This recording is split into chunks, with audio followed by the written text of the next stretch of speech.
Method of graphene synthesis on the power output of dye-sensitized and silicon solar cells. Every hour, the sun beams onto Earth more than enough energy to meet global energy demands for an entire year. However, solar energy accounts for only 0.25% of United States energy consumption. This lack of consumption is due to the difficult and relatively expensive process of manufacturing and assembling a conventional silicon solar cell. In addition, relatively expensive cost of solar energy compared to non-renewable energy sources such as coal, oil, and gas makes it an unviable energy source. The map above shows the average sunlight that hits each part of the United States. The discrepancy between the highly efficient red zones and the poorly efficient green and blue zones shows the inconsistency of solar energy. Silicon solar cells are configured with two layers made from silicon in direct contact with each other. These two silicon layers are called N-type silicon, usually doped with phosphorus, and P-type silicon, usually doped with boron. N-type silicon has an extra electron, creating a negative charge, whereas the P-type is missing an electron, creating a positive charge. When the N and P-type silicon layers come into contact with each other, they create an electric field that is important for the conversion of solar energy to electricity.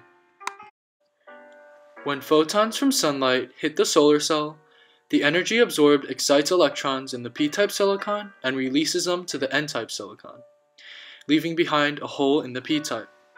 When the electrons flow in this single direction, an electric current is created. This current is then connected to an external load by means of a semiconductor.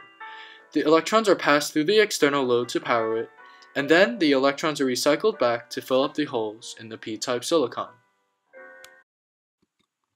A dye-sensitized solar cell is a third-generation solar cell that is extremely easy to produce and is economically viable. The dye-sensitized solar cell uses dyes from berries known as anthocyanins to power the cell. When photons from sunlight hit the dye molecules, electrons from the dye have enough energy to escape the molecule and move to the titanium dioxide. When this happens, a hole is created in the dye molecule. A mediator, usually iodine, fills the hole with one of its electrons, creating an electrical current that powers the cell. Graphene, a thin layer of carbon atoms formed in a crystal lattice, is an exceptional material that is economical, flexible, durable, light, strong, and conductive of electricity and heat.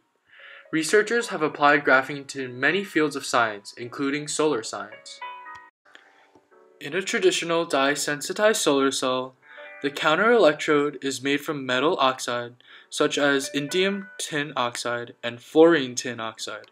However, metal oxides are hard to get and are relatively expensive. Graphene, which has the same transparency and conductive potential as transparent conducting oxides, can be used as a substitute. On a plastic substrate, graphene is coated with a transparent conductive polymer known as PDOT, resulting in a flexible composite film.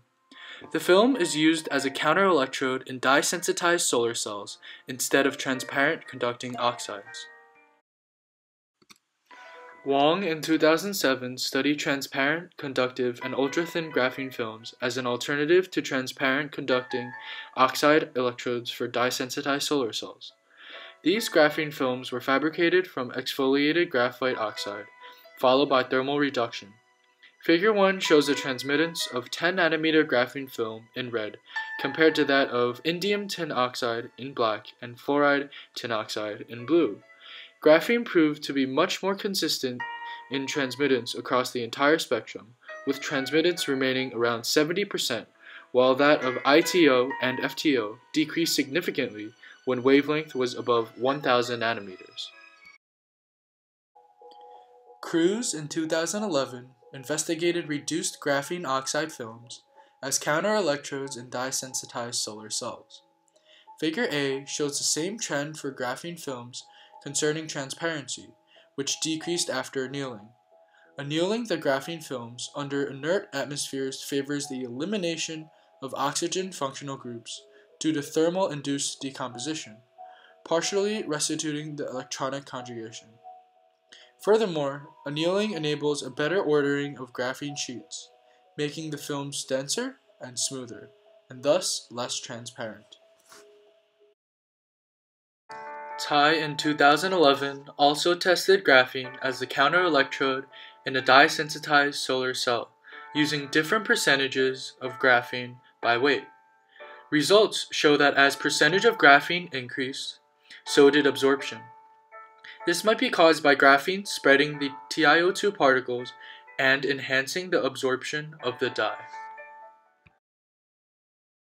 Dye-sensitized solar cells are relatively easy to assemble, requiring cheap and accessible materials. A conductive piece of glass is coated with a titanium dioxide paste. The glass is then dried on a hot plate and soaked in berry juice for 10 minutes. The resulting glass is used as an electrode in the solar cell.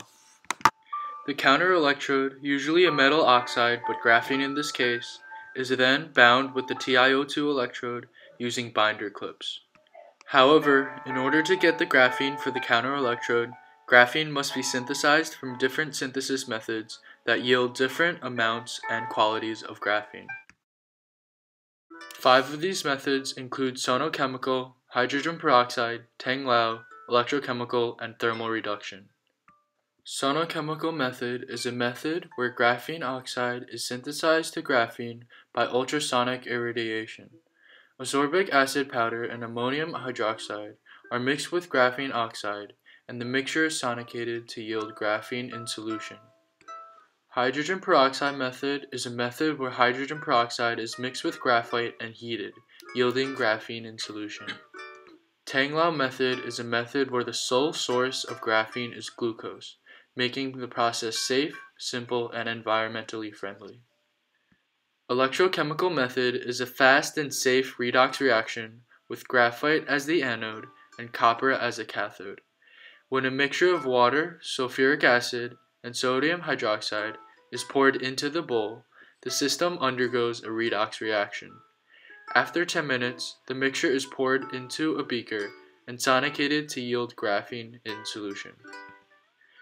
Thermal reduction method is a method where graphene oxide is spread evenly onto a piece of glass and heated on a hot plate for 15 minutes and then baked in an oven for an hour. After cooling, the resulting glass piece will contain graphene, as the oxygen in graphene oxide has decomposed.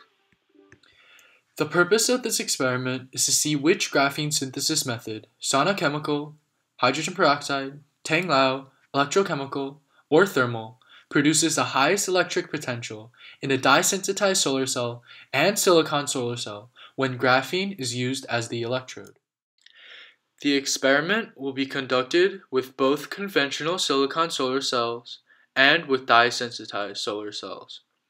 The 5 methods of graphene synthesis, sonochemical, hydrogen peroxide, Tang-Lao, electrochemical, and thermal reduction will be used to synthesize graphene. After graphene is synthesized, it will be coated onto a conductive glass piece that will serve as the counter-electrode in the solar cell. Next, current in amperes, voltage in volts, and resistance in ohms will be measured using a multimeter, and the data will be analyzed using SPSS one-way ANOVA, followed by a post-hoc Scheffé test with p-value less than 0.05.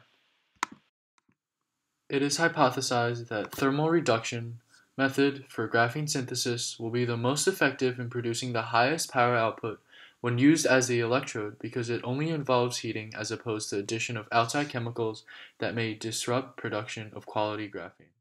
Ascorbic acid powder, single-layer graphene oxide, ammonium hydroxide, and a sonicator are necessary for sonochemical method. Graphite and hydrogen peroxide are necessary for hydrogen peroxide method. Sucrose, pipe nipple, pipe cap, and PTFE tape are necessary for the Tang-Lao method.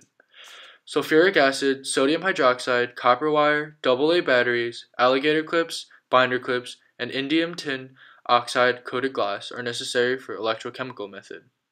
Pipette is necessary for thermal reduction method.